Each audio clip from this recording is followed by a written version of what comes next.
الفيديو هذه غادي نحاول نجاوب على بعض الاسئله اللي وصلوني في الفيديو الاخر اللي درت على الاوس بيلدونغ. صراحه وصلوني بزاف ديال الاسئله، وهنا اختاريت بعض الاسئله اللي تعاودوا وغادي نحاول انني نجاوب عليهم في هذا الفيديو هذه. هكا غادي تعمل فائده. السؤال الاول اللي غنجاوب عليه جاني عند واحد الصديق. بغيت نسولك واش السن محدد في الاوس بيلدونغ، والا كان ما محددش واش الحظوظ كتكون قليله بالنسبه للناس اللي عندهم اكثر من 30 سنه؟ صراحه سؤال اللي تعاود بزاف في القضيه ديال السن واش محدده ولا ما محدداش. الحاجه الوحيده اللي محدده هي المينيموم، يعني خص تكون عندك 16 عام للفوق.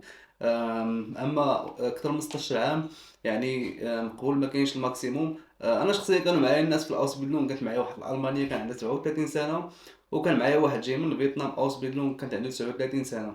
وتعرفش على يعني تلاقيش مع عرب كانوا توانسه وشي جزائريين اللي كانت العمر ديالهم ما بين 34 و 36 سنه اللي حتى هما جاو اوس بيلدونغ. انا تيبان ليا بلي كاين بعض الشركات اللي صغار، سيرتو شركات الصغار، كيفضلوا كاع الناس اللي كيكونوا هكا 25 عام الفوق، حيت ما كيتعذبش معاه. يعني كيكون ديجا واحد السيد اللي واحد الشخص اللي ناضج، ويعني كيكون ديجا جامع ديزيكسبيرينس، كيكون عنده بعض التجارب في الحياه. السؤال الثاني اللي وصلني حتى هو من عند واحد الصديق. انا خويا يلاه شديت الباك هذا العام ديال 2023، ويلا بديت تعلم اللغه. واش غير اللغه كافيه ولا ضروري ندوز شي ستاج ولا ناخذ ديبلوم ديال اوف بي بي تي؟ الجواب ديالي لهذا السؤال هذا هو الواحد الا كان خصك تكون تحدد، يعني تكون محدد الاهداف ديالك. يعني فاش كتبي دير واحد الحاجه خصك تكون تحطها قدام عينيك، يعني ما يكونش بلان بي. يعني خص تكون واحد البلان اللي غادي تانفيستي فيه، غتعطيه الجهد. الحاجه اللي غادي ندير انا كون كنت بلاصتك هي غادي انفيستي وغادي نعطي كلشي في اللغه. يعني نسى ليا الاوف بي بي تي، نسى ليا هذا واحد العام ديال اللغه. يعني اللغه هي اللي غتحدد لك، هي اللي كدير الفرق، هي اللي غتخلي هذا الاربايت الكيبا ولا هذا اللي غدوز مع الانترفيو. حيت الانترفيو هو اللي كيحكم عليك. انت فاش كدوز الانترفيو مع الشخص اشنو كيبان ليه؟ كيبان ليه النيفو ديالك في الالمانيه، واش كتقدر انك اكسبريسي، واش كتقدر انك تعبر على داكشي اللي كتعرف، واش كتقدر انك تعبر على راسك، الكاريزما ديالك كيفاش دايره. يعني هو ما كيتسوقش الاكسبيرينس ديالك. يعني خصك يكون عندك واحد المعلومات ضروري المجال اللي باغي ديرو. خصك يكون عندك واحد الجروند، يعني خصك يكون عندك واحد المعلومات اللي اساسيه. ولكن راه الا واخا يكونوا عندك كاع المعلومات الاساسيه وما عرفتيش تعبر عليهم، ما عرفتيش انك توصل الميساج ديالك، راه كتبان ديما ناقص. يعني احسن حاجه غادي دير هي غتركز في اللغه الالمانيه. وكما كنقولها وغادي نعاود نقولها في كل فيديو، اللغه الالمانيه هي اللي كدير الفرق. يعني حاول انه يكون عندك المينيموم اللي باغي توصل ليه هو البيتس فاي، يعني البي 2 ويكون هو المينيموم اللي باغي ديرو. ينفع يكون عندك البيتس فاي وما يكونش عندك غير ورقه. يعني ورقه راه ما دايره لك والو. يعني خص تكون عندك واحد النيفو ديال الكومونيكاسيون. واحد الميساج ضحكني صراحه قريتو. قال لك خويا واخا غادي مزيان في اللغه ولكن مليت من اللغه الالمانيه، هذه من النصيحه.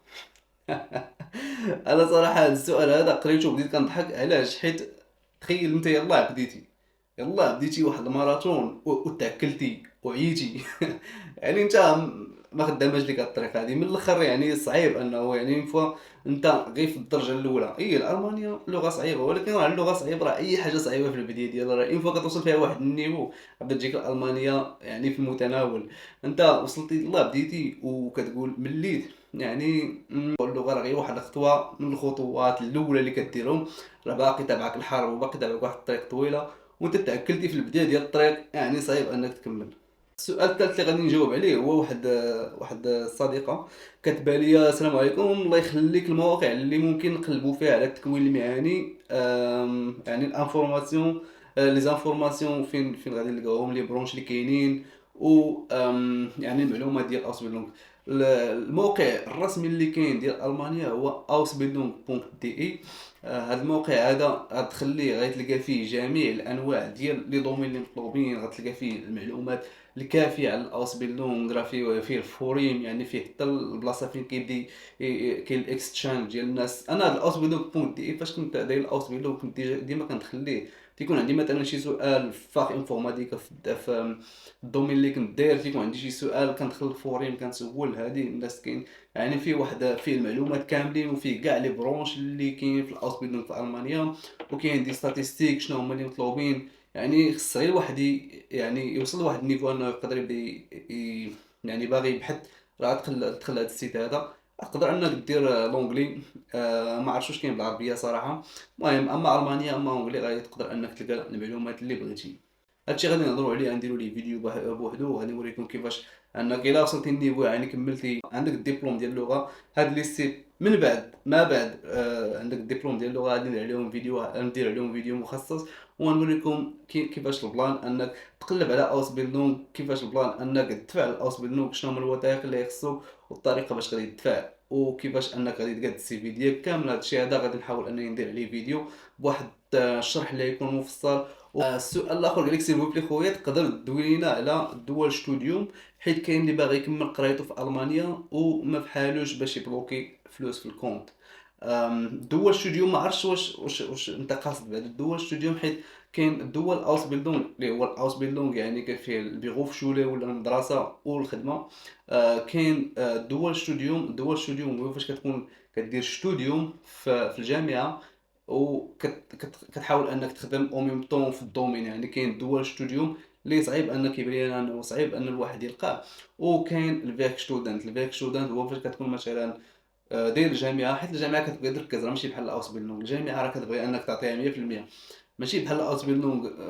الجامعه السيستيم الجامعي راه بوحدو. كاين الفيرك ستودنت هي فاش كتكون مثلا داير الجامعه وكتخدم نهار واحد في السيمانه، يا اما في سوبر ماركت يا اما في شي شركه نيت كيديروا داكشي اللي كتقرا الا لقيتيها على حسب. هذا هو الفيرك ستودنت. واحد السؤال تا هو اللي جاني كثير بزاف، اللي تعاود بزاف في لي كومونتير، هو خويا انا عندي واحد عامين، خويا انا عندي واحد 3 سنين خاويه، واش غادي دير ليا مشكل فاش غادي ندفع الاوسبيلدونغ؟ صراحه هذا السؤال هذا اللي كنت حتى انا كنطرحه على راسي، حيت كانت عندي تقريبا شي 5 سنين ولا 6 سنين خاويه ما بين اخر دبلوم ولا اخر خدمه درتها وفاش دفعت الاوسبيلدونغ. كانت تقريبا شي 5 سنين ولا 6 سنين اللي كانت عندي خاويه. هي ما كانتش خاويه، انا كنت ديجا كندير شويه الفريلانسينغ، كندير شويه ديال البيع والشراء، كنت كنخربق، ولكن ما خدامش، ما عنديش ورقه، يعني ما عنديش البروف. كانت عندي غير ديك البطاقه ديال الاوتو اونتربرونور، ولكن ما كانش عندي واحد البروف. هو تسولت في الانترفيو سولوني هادي، ولكن كما قلت لك ان فوا كتوصل لواحد النيفو في الالمانيه اللي كتقدر انك تاكسبريسي راسك، راه اي سؤال تحط لك غادي تجاوب عليه. بحال هادشي انا في السي في ديالي كنت كتبت لهم باللي كنت داير يعني كنت كندير الفريلانسينغ، عمرت لهم داكشي غير بشي لعيبات، كنت اونتو اونتربرونور وكذا. هادشي اللي درت لهم انا في السي في ديالي. يقدر انك تقول تكتب فيها سافرت، حيت اي واحد مثلا كنت كنسافر ولا شي حاجه، هادشي كيعتبروه حتى هما كيعتبروه مهم. يعني كاين بنادم اللي كيدير في السي في ديالو في داك الوقت اللي خاوي راه مشيت سافرت لهاد الدوله، ديت سيرتيفيكا اونلاين. المهم من الاحسن غير تلقى شي بلان انك تعمر ديك التقبه اللي كاينه. و تيبان ليا بلي انا ماشي مشكل، كما قلت لكم انا كانت عندي 6 سنين خاويه ولقيت بلاصه في الاوس بيلدونغ. السؤال التالي اللي غنجاوب عليه هو بزاف منكم صراحه سولوني واش ضروري الباك. انا ما عنديش الباك، انا عندي ديبلوم ديال التاسعه، انا عندي هادي انا عندي هادي، واش ضروري الباك؟ صراحه الباك كما قلت لكم في لا فيديو اللي فات هو هو جود تو هاف، يعني مزيان يكون عندك، كيزيد لك لا شونس ديالك انك تقبل، ولكن هو ماشي ضروري. حيت الناس ديالهم هنا في المانيا كيدخلوا بالشور ابشلوس.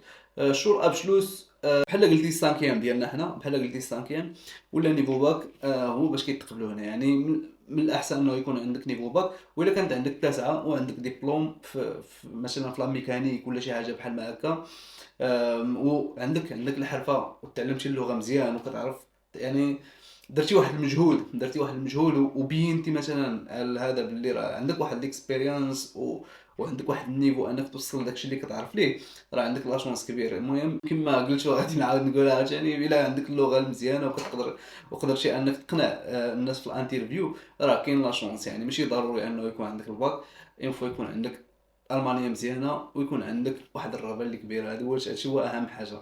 السؤال الاخر اللي غنجاوب عليه اليوم هو ديال واحد الاخت. واش الا تعلمت اللغه غير في الدار بوحدي كيفاش غناخذ الدبلوم؟ واش كدوز شي امتحان باش تاخذ الدبلوم؟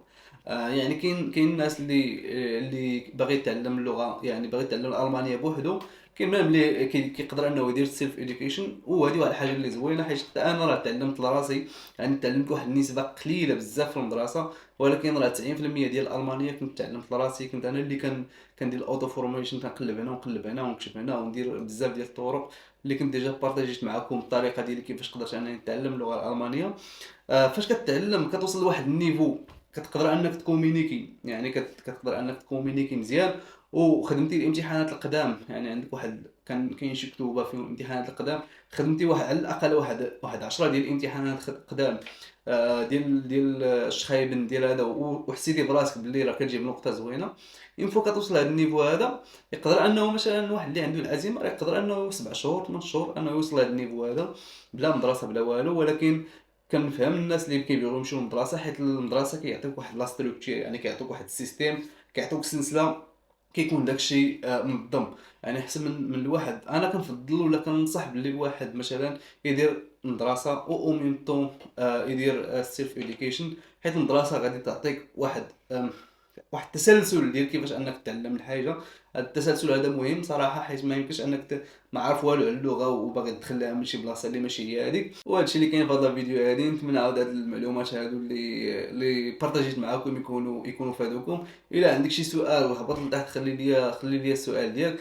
الا ما جاوبتش عليه ديريكت راه غادي نعاود نقدر ندير شي فيديو بحال هكا، وغادي ناخذ بعض الاسئله اللي كيتعاودوا وغادي نجاوب عليهم هكا في الفيديو، هكا غادي تعمل الفائده. والا ما كنتيش داير سبسكرايب هبط لتحت دير ديك السبسكرايب ودير النيكست وان. بيس اوت.